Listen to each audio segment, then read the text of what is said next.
For the final part here, what I want to do is look at a single example that is a difficult one that puts all of these ideas together: stoichiometry, system versus surroundings, and calorimetry, and then just Q equals MC delta T. So the example is, how much ammonium nitrate must be used in a cold pack containing 250 milliliters of water to lower the temperature of the water from 25 degrees Celsius to 5 degrees Celsius. The density of water is 1 gram per milliliter. And here is the chemistry that you're using to to lower the water using ammonium nitrate. So that's NH4NO3.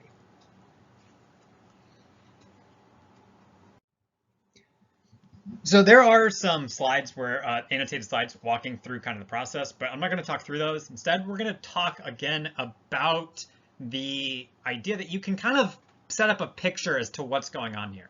These enthalpy problems this is a real life example. You're designing a cold pack. It's 250 milliliters of water. You want it to be an instant cold pack. So you kind of start a process, chemical process, and you want to lower the temperature to 5 degrees. 25 degrees Celsius is pretty close to room temperature. So you want to set it up that you're going to lower this temperature of water.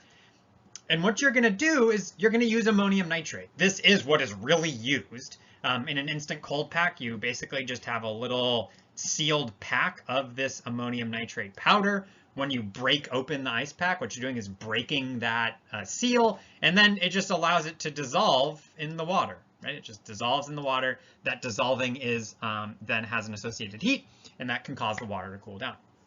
And so what we want to know is how much ammonium nitrate do we want to add in? This is just an engineering problem. This is a design problem that we can now do. You know enough about everything having to do with thermodynamics to figure this out. And so we can I'm going to talk through that, but we can also think about some of the ideas of, now we can also kind of know enough, is this even a good chemical process to use, right? The idea is we want to make the water colder. Is this going to work? And so what we can really key in on is the fact that this is an endothermic process. Dissolving ammonium nitrate into water is endothermic. We can tell that because the delta H is positive. So the energy is going to go into causing this process to happen, dissolving the ammonium nitrate, which means it has to come from somewhere, and it's going to come from the water. So when you want to do these processes, we can kind of qualitatively even check. I told you were going to use ammonium nitrate, but now you can also figure out what sort of chemistry is appropriate for an instant cold pack. Instant hot packs, you just use a different solid that when it dissolves is exothermic, right? You don't want to do anything crazy. You don't want to do like a chemical reaction, anything that's super reactive. You just use dissolving. And so dissolving, there are solids that when they dissolve, it's exothermic, so they make the water hotter. In this case, when ammonium nitrate dissolves, it makes the water colder. So you just pick whatever you want, and that's how you can kind of design these things. So qualitatively, you know that an endothermic process is going to be the best, what you need to make this happen. So that's kind of the broad overview. And again, when you're working these kind of problems, you can draw out pictures. You can really kind of conceptualize these ideas in that way. So let's actually work through it now on some paper. Let's see how it goes. Okay, so we want to know an amount of ammonium nitrate. We are in a situation where we're working to, this is a kind of a real life product design. We want to make a cold pack, and we want that cold pack to have 250 milliliters of water. It's going to use ammonium nitrate dissolving into that water as the chemistry to cool it off. And we want to know how much ammonium nitrate are we going to need to add in order for this amount of water to go from 25 degrees Celsius to 5 degrees Celsius when we activate it. This is like an instant cold pack. This is the kind of product design we want to be able to do, and really kind of the chemical analysis of how heat is going to be involved in this kind of situation. So the end goal is how much ammonium nitrate. And whenever we see that how much ammonium nitrate, that is a mass of ammonium nitrate. All of these specifications have to do with water. The only place where ammonium nitrate comes up is in this chemical equation. And there's a delta H with it. When we see how much ammonium nitrate, that's a mass of ammonium nitrate. We're trying to do a stoichiometry problem, right? This is the end goal. The last step is going to be stoichiometry. So the question is, what would we plug in? Well, it's not like we don't care how much ammonium or nitrate is dissolved. What we care about is the heat associated with it. So we've seen previously you can go from amounts of reactant or product into the heat, but we're going to go the opposite direction. So that's going to be our last step, using this to convert between a desired amount of heat and an amount of reactant. So how much heat do we need then? And it's going to be based around cooling off our water, we can see. And so, we can think about, all right, well, I want to know, I'm going to cool off the water. So the question is basically, how much heat do I need to pull out of this water? Okay. And we know we're going to use our original equation for cooling off the water. So M water, C of water times delta T of the water. Well, am I given the mass of the water? No, but I am given a volume of water and I'm given a density. And so 250 milliliters of water. I know that it is 1 gram of water for every 1 milliliter of water, which means 250 grams of water. Hey, look, chapter 1, still coming back. Okay, so we can plug that in. 250 grams of water. What about my specific heat capacity of water, my little c? Am I given specific heat?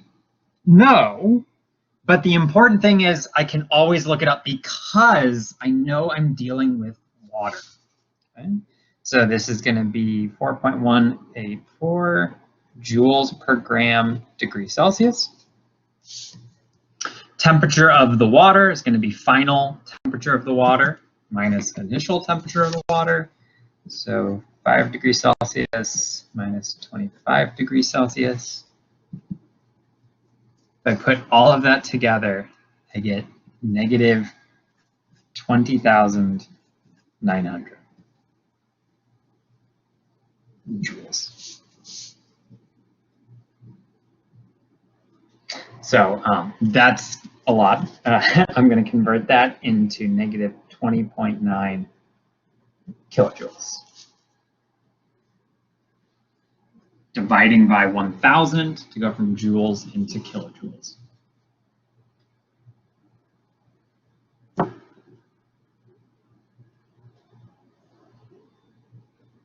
So one thing we can do right here is we can kind of check ourselves. This is going to be a long problem. We want to check ourselves along the way. I have gotten a negative number for my heat. I want to think about, does that make sense? Does it make sense that what that means? Well, a negative heat implies that heat is coming out of that object. Heat is coming out of the water, which is consistent with making a cold pack. I am trying to cool off my water.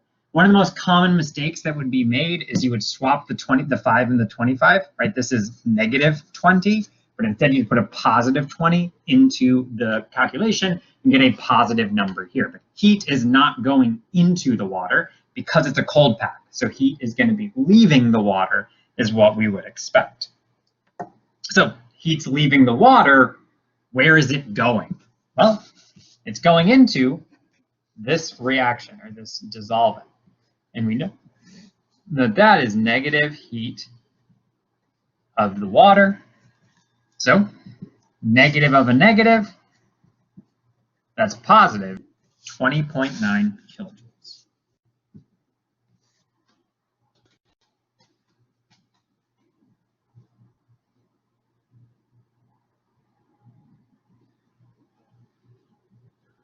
So our target for how much heat to pull out of the water is really kind of the product specification, what we need, what we want our cold pack to accomplish. And so that tells us how much heat needs to come out of the water, which means we need to design this process. We need to set this process up to take out that much water. Okay? And so what that would mean is then we need 20.9 kilojoules. That's how much we need to come out of the reaction. And we can see that our conversion factor is going to be this right here, the 28 kilojoules per mole. So we know that that means that it's 28 kilojoules for every 1 mole of my reactant right here. All right, I can use this. Let's bring it down right there.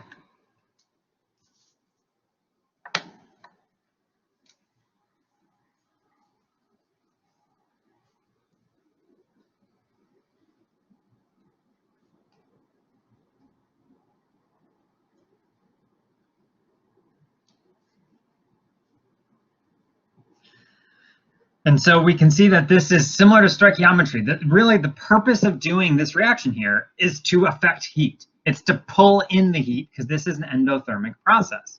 And so we have a target amount of heat we want to pull in. That's a target cause or effect of the reaction. So the question is, how much reactant do I use? I've gone from heat into amount of reactant, turn it into mass to get that final answer, useful answer. Calculate the molar mass of ammonium nitrate. It is 80.04 grams. And so collectively, I need 60 grams of ammonium nitrate.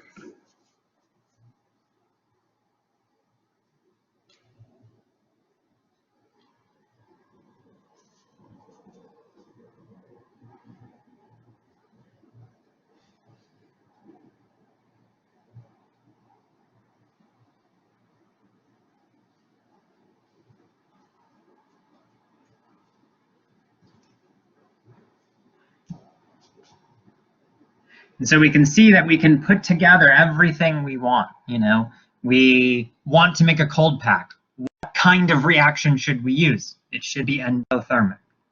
Okay, well, then, you know, if we have our target for a certain, you know, we need a certain amount of heat pulled out of the water, well, we can know not only do we need to use an endothermic reaction, but based on the enthalpy, we can figure out exactly how much of that reactant we need.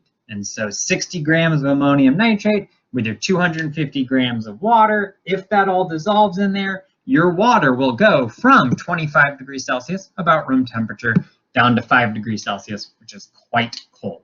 And so, you know, that would give you the cold pack effect that you are looking for. And so, you know, the stuff, this insight that we've talked about so far, what we've covered so far, you can see really does have a lot of applications in kind of how we think about heat flowing and heat moving around in chemical systems. And we can really do real life applications of this kind of actual, you know, engineering that would really go into designing one of these sorts of products that's based around using a process involving chemicals to change the temperature of what's going on around it. You know, a lot of times we heat things up using chemical processes, but we also can cool them down. I think it's a really cool example. Really put together a lot, kind of see exactly, you can do a lot with these equations, relating a lot of different things, start to think about real world applications and how you can apply and understand and control temperature changes and heat flow. But we've got, what, 5 questions? Yeah, 5 questions on participation 616. You want to find all 5 of those questions, get them answered, and get those answers submitted over on Blackboard by Tuesday evening, June 16th. And then you'll have the module 5 homework due Wednesday. Depending on when you're watching this, 9 a.m. on Tuesday is the participation, chapter 4 participation quiz. Again, it's only going to cover ideas from the participation assignments from chapter 4. That was across 3 lectures, so it is a decent amount. But yeah, I think Tuesday we'll do the reactivity patterns. Probably watching it after that though. Post labs due Wednesday. We got the exam 2 on Thursday. Let me know. There's a review in the exam 2 folder. Complete that, turn it in for 3 points. There's also vocab terms and learning goals in there to help you review. We'll do the heat effects lab on Thursday as well. And then we have a Thursday participation. Friday participation is not happening because college is closed for Juneteenth. And then we'll have the Saturday homework. If you have any questions, let me know. We're over halfway through the class now. So I'll see you in the next, I'll see you around. See you later this week. Bye.